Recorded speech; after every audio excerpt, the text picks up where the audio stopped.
Hi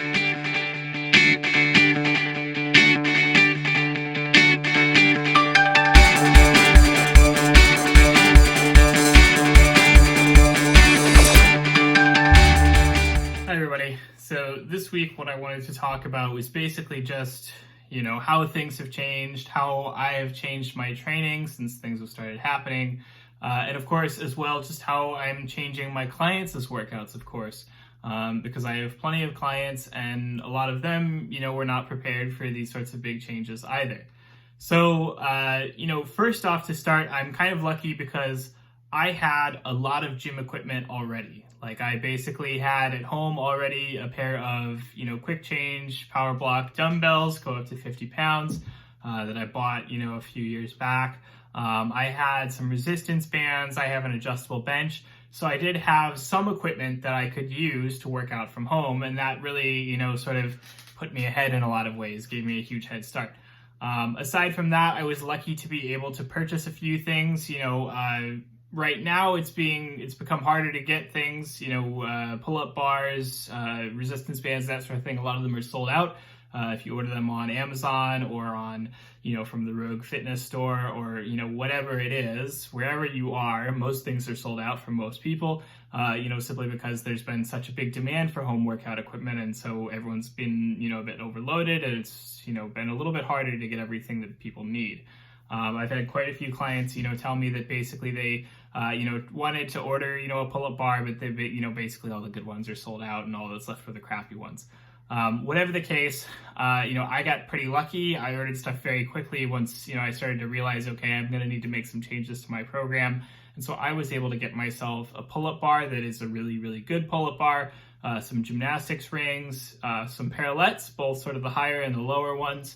So that I could do a pretty good variety of body weight and home exercises, without having to sacrifice too much in terms of, hitting all the muscle groups that I want to, training all the, muscles and the movements that I want to. So to start off with sort of the hard stuff, obviously, I was used to training, bodybuilding style. I was working at a gym that was about, a 15-20 minute walk away. So I was walking, quite a bit both ways each day just to be able to, work out. That was giving me a decent amount of cardio. I, of course, also had a huge access to a huge range of equipment, which, of course, I don't have anymore. So, a lot of changes. So training-wise, obviously, I was training a bit heavier than I am now. I was training, with heavier weights. I was training on the very cusp of that transition between sort of bodybuilding and powerlifting, where, you have a weight that's heavy enough that it starts to cross over from just being about building muscle to also being about strength. So the sort of bad news is that strength is very, very specific. Strength is very, very specific to the rep ranges and the intensities used. So if you can't train with heavy weights, you're going to lose strength. That's just, basically a given, simply because, again, you don't have that specific training that your body needs to be able to keep getting stronger. However, the good news is that strength is not just about that specific training. It's also just about the general amount of muscle mass that your body has, on it. So for example, a bench press, it's a combination of those muscles that are going to power the movement. So your pecs, your triceps, your front delts, and also just the fact that, training them to use those muscles effectively, which is what you're going to get from benching heavy. So for example, some people are able to see that they're able to increase their bench press simply by, training at lighter weights, simply because they're able to build a little bit more muscle in the process, and that does enable their overall bench press strength to go up a bit, even if they're not training with very heavy, very highly specific weights. So if you're able to build a little bit of muscle, that's a great thing. And of course, if you're training with body weight exercises, it's a lot lighter, but you can still build muscle so long as you are training to near failure with, appropriately challenging sets. So, a set of push-ups to near failure is going to be about as effective for building muscle as a set of bench presses to near failure, no matter sort of, what, intensity or, what amount of weight you're training at. So you can still build plenty of muscle mass with, body weight exercises at home. There's no problem doing that. And in the long run, that's of course going to be better for you than, not training at all, losing muscle mass, losing strength, and just seeing everything, start to go downhill. Building muscle does lead to greater strength in the long term, and that means that you are setting yourself up to succeed when you return to being able to train heavy again. Also, like I said, cardio is a lot harder to get in. I used to be able to walk, 20 minutes each way. That was 40 minutes a day. That meant that I didn't really have to do a ton of cardio because I was doing so much walking in a general sense. Now, of course, I don't really feel like going out for long runs. I don't really feel like going out for long walks when it's going to expose me to other people. So luckily, I'm incredibly blessed that I do have a small garden backyard that I am able to, I've got a little bit of space to work with, and I'm actually doing, the silly thing of basically just pacing around in circles the whole time for, at least 20, 30 minutes every morning. It's not ideal, but, it's something. It lets me get in some cardio. Of course, if you are able to get, something like a very cheap cardio piece of equipment for your home, that's also an awesome option. We simply don't have the space, where I'm at.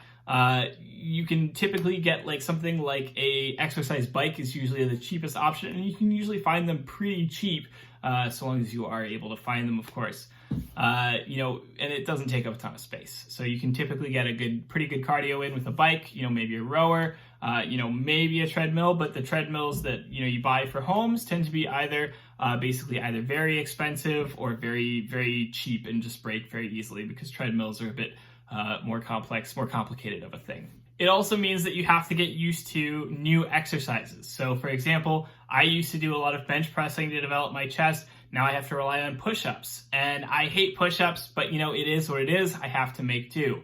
I'm also making use of a lot of dips simply because I have those parallel bars that I am able to use, and that is awesome because I like dips a lot more than push-ups. For shoulders, doing a lot of handstand practice, doing a lot of dumbbell presses where I used to be doing a lot of barbell presses. As well for back, I used to do a lot of barbell rows, a lot of deadlifts and so on. I'm relying now on pull-ups because I've got my pull-up bar. Band pull-apart's another great back exercise. And of course, some dumbbell rows, although I'm not really a huge fan of doing them here simply because I just don't like the setup that I have for that. Aside from that, quads, squats, just lots of squats every single day. I'm doing lots of goblet squats with the dumbbells that I have so that I am able to add a little bit of weight and, again, maintain a little bit of that strength there. For hamstrings and posterior chain, the deadlift is the king for that, but I can't really deadlift very heavy. I'm doing basically single leg dumbbell RDLs to target my posterior chain. I'm also doing single leg glute bridges. You'd be surprised how effective single leg glute bridges are at building strength and building muscle. You think that they'd be a pretty easy exercise, but then when you get down to it, they're actually shockingly challenging so long as you're treating them right and you're making sure you have a full range of motion. You're not just going through the reps too quickly. Aside from that, accessories, I used to be doing a ton of different accessories. Now I'm not doing so many, but I am focusing on trying to learn some new movements. Obviously, when I was training as a bodybuilder, when I was training as a powerlifter, I had to focus on those movements. Now that I, kind of forced not to be able to focus on those same goals, I'm focusing on a lot of the things that I never had the time to do before, which is basically stuff like mastering a lot of the gymnastics and calisthenics movements, that look pretty cool, that, take some time, to sort of get the movement just down. And you have to sort of practice them a lot, every single day or, nearly every single day so that you can slowly get, better and better at it. So I'm doing a lot of cool stuff like ring practice, a lot of core exercises. I've not done a lot of core exercises in years, so that's, a huge, huge shift for me. Practicing to build up the dragon flag, practicing to do a back lever. Just trying to practice some more advanced movements, get used to them, and slowly build towards being able to do some, cool, impressive stuff. Aside from that, you have to get used to a different sort of mindset when it comes to progressing your workouts. So, when you are training in a gym, it's very easy to progress your workouts simply by adding weight. Simply by, say if you're doing 3 sets of 10, with 135 with a bench press this week, you say, okay, next week I'll do it with 140 or I'll do it with 145. You love to add weight. Adding weight is very satisfying. It's one of the things that, drives a lot of people into the gym that they really enjoy.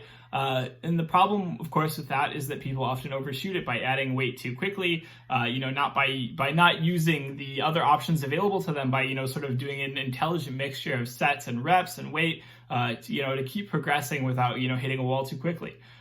So when you are training at home and you're relying more on body weight exercises, that totally shifts that mindset, because now the staple is not adding weight. You can't do that. It is about adding reps. And that's, another thing that people can mess up very easily with the same sort of thing, where they say, okay, well, if I add reps, that means I add 5 reps, 5 reps, 5 reps, 5 reps. And that gets very exhausting very quickly, and you just sort of burn out. And again, you just progress too quickly, by not relying on sort of the full range of options available to you. So one thing that I say is to take it slower. Don't add reps super quickly. For example, just add like 1 rep a week to many of your exercises. Take it slowly, progress. Enjoy yourself. Don't just add stuff too quickly, hit a wall, and sort of burn out. Some other considerations. You have less space. When you have less space, that means that you don't have as many options. You don't have as much workout equipment. And that means that workouts are going to get more boring. I've had a lot of clients come to me and say, I'm starting to get a little bit bored of this stuff. And so you've got to sort of mix things up. You've got to, keep things exciting. Whether that means, trying out different push-up variations or trying out, sort of different exercises. You are limited in terms of what you can do, but you can still try and find little ways here and there to tweak those same exercises so that you are keeping things interesting, so that you are not getting super bored about your workouts.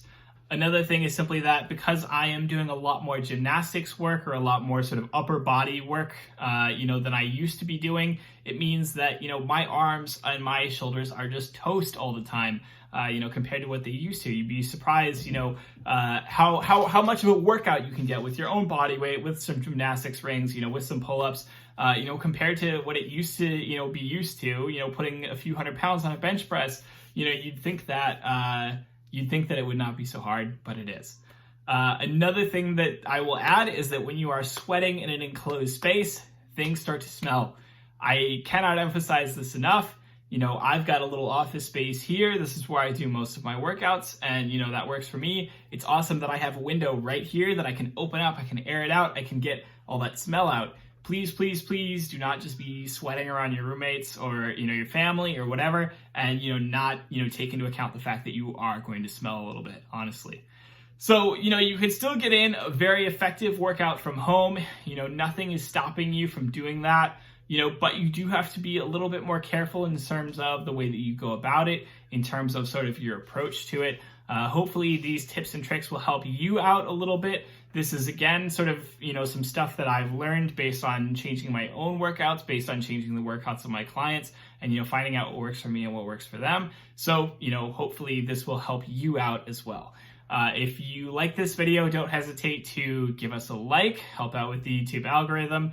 Don't hesitate to comment. Let me know what you want to see in future videos, and I will talk to you all next time. Have a good week.